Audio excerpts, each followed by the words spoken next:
Bud says the Spence fight has been spoken about for years. But sometimes you just got to let them pass you by.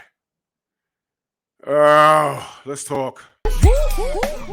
Push the weight in the flex. The live is 1 in the 6. With the runner, boy, you nigga, no question.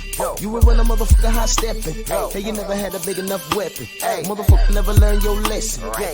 I'm an 88 pack nigga. I'm an 88 pack nigga. I mean, day walker, drink blood, fangs out, full moon, motherfucker, change like a hoe, nigga. I'm just a nigga from the hood trying to stack a little cheddar for the money. Drew Titan, Bronx on deck. Shout out to the mighty LDBC. I'll put the link in the description. You know, it's a boxing scene article written by one of my favorite writers, Jake Donovan. I'll put the link in the description. It's a boxing scene. Bud says Spence fight has been talked about for years, but sometimes you just got to let those fights pass you by. I'm going to give you a direct quote. I'm not going to read the whole article. I'm just going to give you the direct quote. He says, I really don't even see us fighting, to tell you the truth. So already this is off to a bad start.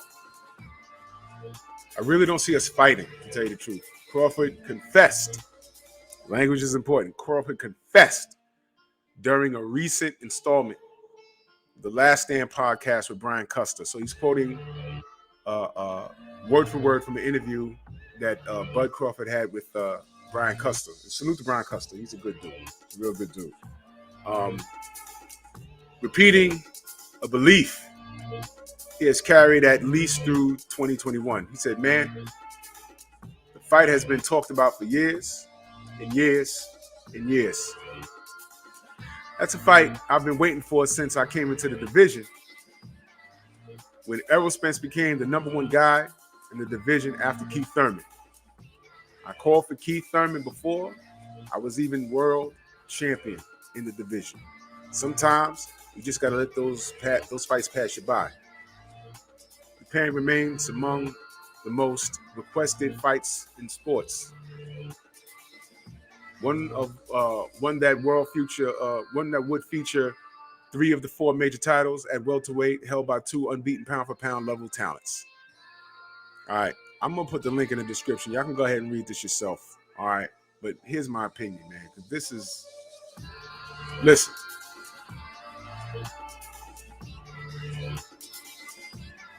What are we doing? As supporters of the sport, what are we doing?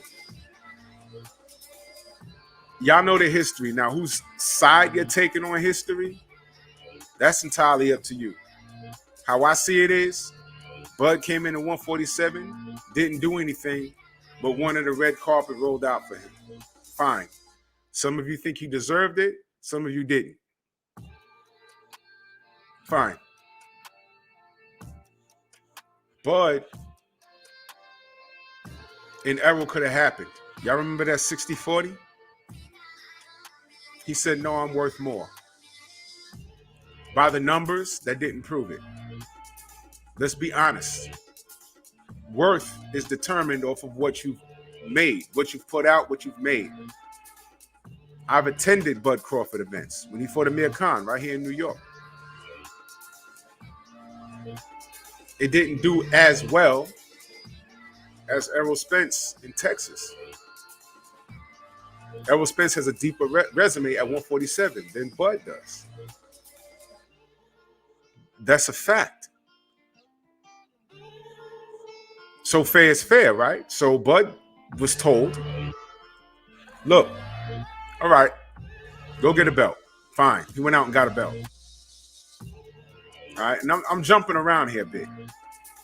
But let's not act like that belt was hard for him to get. That was actually a setup. You know, the guy the Australian who beat Manny Pacquiao,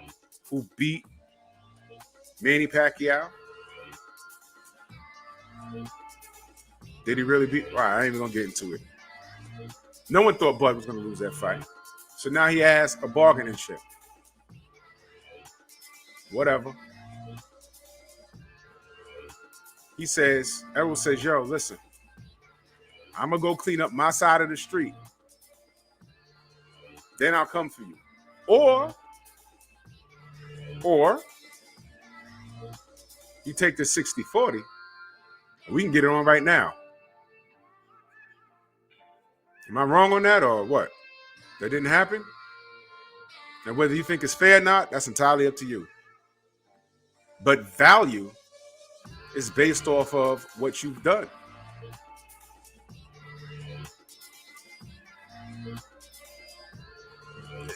Errol has done more at 147. Deeper resume, made more money, and was still ready to break bread with him 60-40. It wasn't, bro.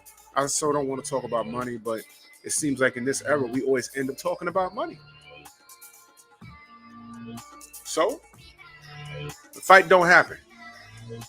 Bud goes in this direction, Errol goes in that direction. And still, right now, you know, Errol had an accident, came back, jumped right into the smoke before Danny Garcia beat him. So it's like he never left. He was about to fight Manny Pacquiao, had an eye injury. Pacquiao's up fighting Ugas. And now they're making Ugas jump through hoops. I mean, the business of boxing is like ridiculous. But what are we doing as supporters? What are we going to do? So now we have Bud saying that, hey, man, sometimes you got to let fights pass you by.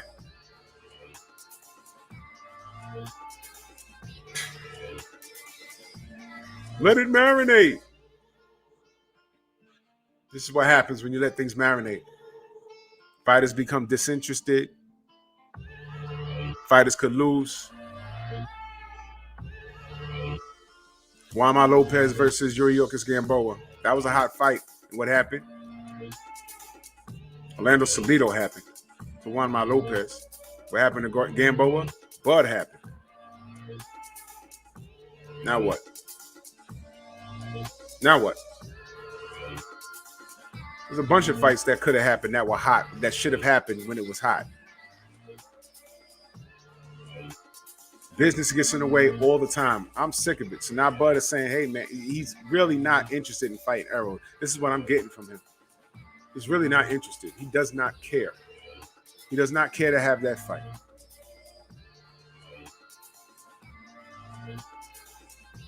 Y'all good with that? I wanted to see it. But this is absurd, man. So I'll give Bud versus Porter some attention. You know, who wins that fight? What happens with the winner? You know, but this sport sucks sometimes because we never get what we want. It's like, what are we supporting these guys for?